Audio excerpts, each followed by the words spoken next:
Today I'm going to show you how to prepare a healthy and a delicious soup. In fact, this is one of my favorites. With the ingredients, I remove the skin of the pumpkin and cut into cubes. Do the same with potatoes. Crush garlic cloves and cut into little pieces. So let's start. Heat the oil in very low flame.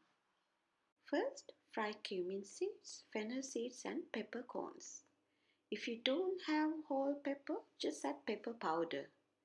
Make sure you maintain the medium flame because we don't want to overfry it. It overfried, we can't have the beautiful yellow color in the final outcome. Then I add garlic and onion and fry them for 1 to 2 minutes. And then I add potatoes and pumpkin. Cook it for 5 minutes. Stir the ingredients time to time. Add 2 cups of water and cover the pot and cook this in low flame approximately 30 minutes.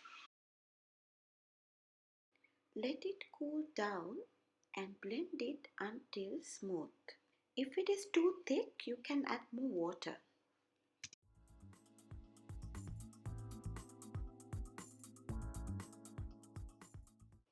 Then put it back into the saucepan and add thickened cream.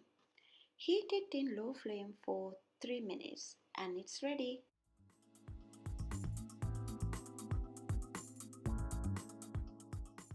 If needed, you can add some cooked noodles to the soup and serve with oven baked bread. Enjoy!